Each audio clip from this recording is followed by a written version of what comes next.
Hi friends, Shilpa's Malnad ಕಿಚನ್ಗೆ ಸ್ವಾಗತ. ಇವತ್ತು ನಾನು ಹಾಗಲಕಾಯಿ ಗೊಜ್ಜು ಮಾಡೋದು ಹೇಗೆ ಅಂತ ಹೇಳಿ ತೋರಿಸ್ತಾ ಇದ್ದೀನಿ. ಇದಕ್ಕೆ ಒಂದು 3 ಹಾಗಲಕಾಯಿ ತೊಗೊಂಡಿದ್ದೀನಿ. ಇದನ್ನು ಚೆನ್ನಾಗಿ ತೊಳೆದ್ಬಿಟ್ಟು ಇಟ್ಕೊಂಡಿದ್ದೀನಿ. ಈಗ ಅದನ್ನು ಕಟ್ ಮಾಡಿಬಿಟ್ಟು ಒಳಗಡೆ ಇರುವಂಥ ಬೀಜಗಳನ್ನೆಲ್ಲ ತಕ್ಕೊಬಿಡೋಣ. 3 ಹಾಗಲಕಾಯಿನೂ ಇದೇ ರೀತಿ ಮಾಡಿಕೊಂಡು ಬದಿಗೆ ಇಟ್ಕೊಳ್ಳಿ. ಈಗ ಈ ರೀತಿಯಾಗಿ ಕಟ್ ಮಾಡಿಕೊಂಡು ನಾನು ಬೀಜನೆಲ್ಲ ತಕ್ಕೋತಾ ಇದ್ದೀನಿ.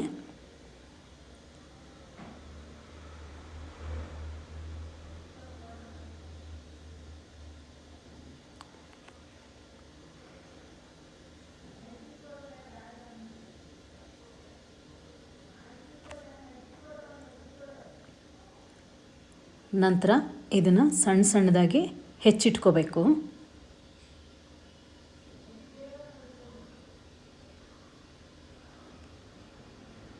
ಈಗ ಇದೆಲ್ಲ ಆಗಿದೆ.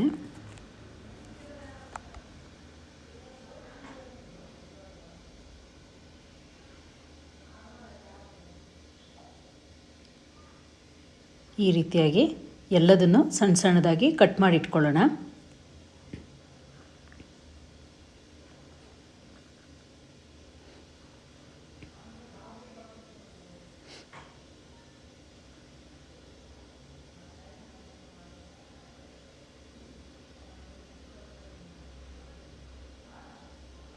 ಈ ಕಟ್ ಮಾಡಿರೋವಂಥದ್ದನ್ನು ಒಂದು ಬೌಲ್ನಲ್ಲಿ ಹಾಕ್ಕೊಂಡು ಇದಕ್ಕೆ ಅರಶಿನ ಪುಡಿ ಮತ್ತು ಉಪ್ಪು, ಸ್ವಲ್ಪ ಮಜ್ಜಿಗೆ ಅಥವಾ ಮೊಸರು ಯಾವುದನ್ನಾರು ಹಾಕಿಬಿಟ್ಟು ಕಲಸಿ ಇಟ್ಕೊಂಬಿಡಿ ಒಂದು ಅರ್ಧ ಗಂಟೆ ಬದಿನಲ್ಲಿ.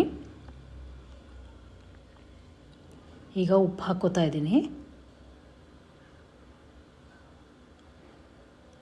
ಮತ್ತು ಅರಶಿನ ಪುಡಿ ಸ್ವಲ್ಪ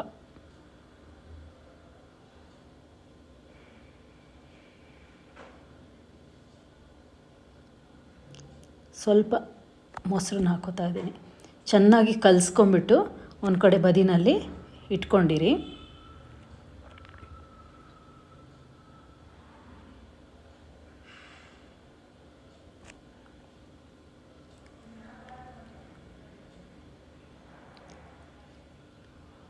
ಇದು ಚೆನ್ನಾಗಿ ನೆನೆಯೋ ತನಕ ನಾವು ಇದಕ್ಕೆ ಬೇಕಾಗಿರುವಂಥ ಸಾಮಗ್ರಿಗಳನ್ನೆಲ್ಲ ಕಟ್ ಮಾಡಿ ಇಟ್ಕೊಳ್ಳೋಣ.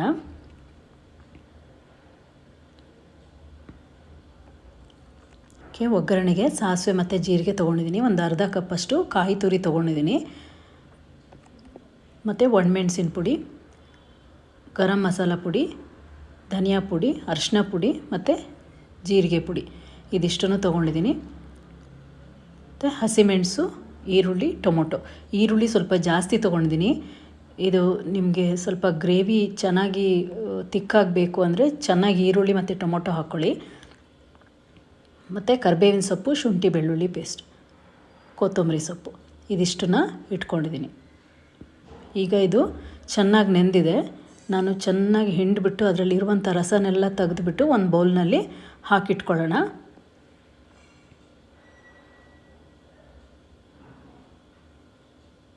ಈ ರೀತಿಯಾಗಿ ಗಟ್ಟಿಯಾಗಿ ಅದರಲ್ಲಿರುವಂಥ ರಸನೆಲ್ಲ ತೆಗಿಬೇಕಾಗತ್ತೆ. ಈಗ ಒಂದು ಬಾಣಲೆಗೆ ಎಣ್ಣೆ ಹಾಕ್ಕೊಂಡು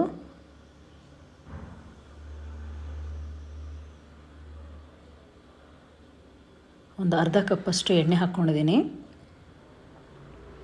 ಈಗ ತೊಗೊಂಡಿರುವಂಥ ಹಾಗಲಕಾಯಿನ ಚೆನ್ನಾಗಿ ಎಣ್ಣೆಯಲ್ಲಿ ಕರ್ದು ತಕ್ಕೋಬೇಕಾಗತ್ತೆ.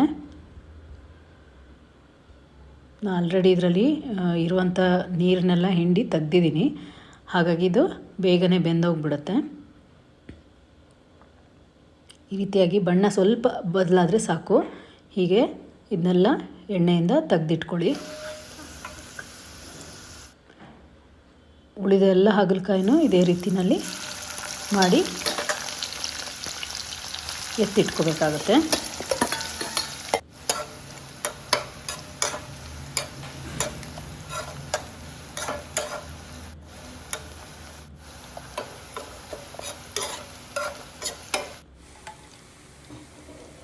ಇಷ್ಟು ಬಣ್ಣ ಚೇಂಜ್ ಆದರೆ ಸಾಕು.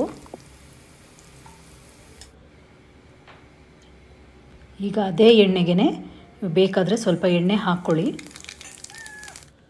ಮತ್ತು ಸಾಸಿವೆ ಮತ್ತು ಜೀರಿಗೆ ಹಾಕ್ಕೊಂಡು ಹೆಚ್ಚಿಟ್ಕೊಂಡಿರುವಂಥ ಈರುಳ್ಳಿನ ಹಾಕೋತಾ ಇದ್ದೀನಿ.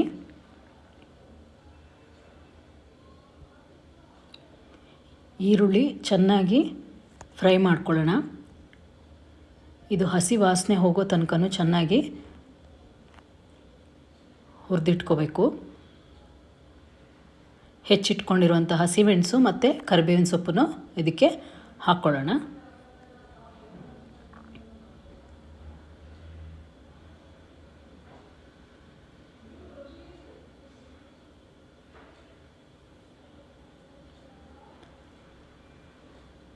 ಈರುಳ್ಳಿ ಸ್ವಲ್ಪ ಬೆಂದ ತಕ್ಷಣ ಇದಕ್ಕೆ ಹೆಚ್ಚಿಟ್ಕೊಂಡಿರುವಂತಹ ಟೊಮೆಟೊನು ಹಾಕೋಬೇಕು.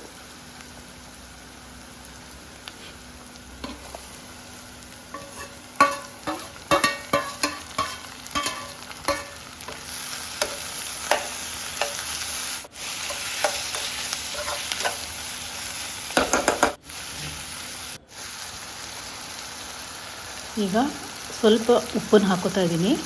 ಇದು ಉಪ್ಪು ಹಾಕೋದ್ರಿಂದ ಟೊಮೆಟೊ ಸ್ವಲ್ಪ ಮೆತ್ತಗಾಗುತ್ತೆ.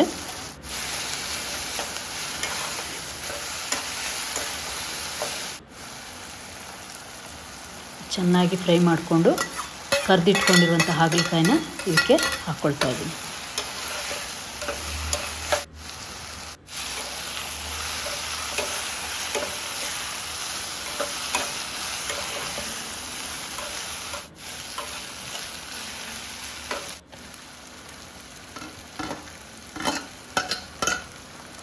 ಶುಂಠಿ ಬೆಳ್ಳುಳ್ಳಿ ಪೇಸ್ಟನ್ನ ಹಾಕ್ಕೊಳ್ಳೋಣ. ಚೆನ್ನಾಗಿ ಫ್ರೈ ಮಾಡ್ಕೊಳ್ಳಿ.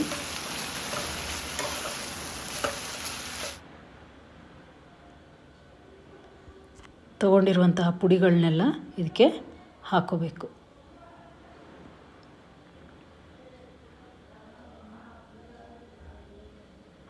ಚೆನ್ನಾಗಿ ಅದು ಎಲ್ಲ ಕಡೆ ಹೊಂದ್ಕೊಳ್ಳೋ ರೀತಿಯಲ್ಲಿ ಚೆನ್ನಾಗಿ ಎಲ್ಲ ಕಡೆ ಮಿಕ್ಸ್ ಮಾಡ್ಕೊಳ್ಳಿ.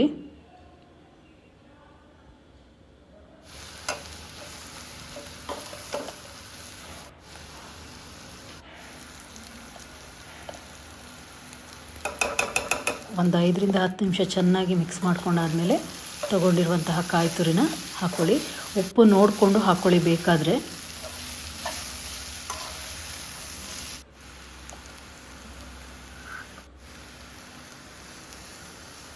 ಹೆಚ್ಚಿಟ್ಕೊಂಡಿರುವಂತಹ ಕೊತ್ತಂಬರಿ ಸೊಪ್ಪನ್ನು ಹಾಕ್ಕೊಳ್ತಾ ಇದ್ದೀನಿ.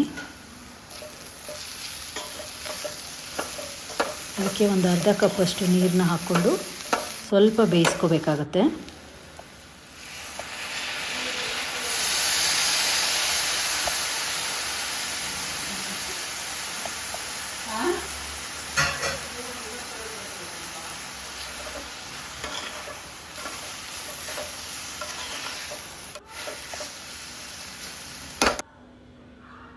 ಈಗ ಇದು ರೆಡಿ ಇದೆ. ಒಂದು ಬೌಲ್ನಲ್ಲಿ ನಾನು ಸರ್ವ್ ಮಾಡ್ಕೊತಾ ಇದ್ದೀನಿ. ತುಂಬ ಚೆನ್ನಾಗಿರುತ್ತೆ, ನೀವು ಟ್ರೈ ಮಾಡಿ. ಯಾರು ಹಾಗಲಕಾಯಿ ತಿನ್ನಲ್ವೋ ಅವರು ಸಹ ಇದನ್ನ ಇಷ್ಟಪಡ್ತಾರೆ. ಇದು ಬಿಸಿ ಅನ್ನದ ಜೊತೆಗೆ ಮತ್ತು ಚಪಾತಿಗೆ ತುಂಬ ರುಚಿಯಾಗಿರುತ್ತೆ. ಆದಷ್ಟು ನನ್ನ ವಿಡಿಯೋಗಳನ್ನ ಸಬ್ಸ್ಕ್ರೈಬ್ ಮಾಡಿ, ಶೇರ್ ಮಾಡಿ. Thank you for watching.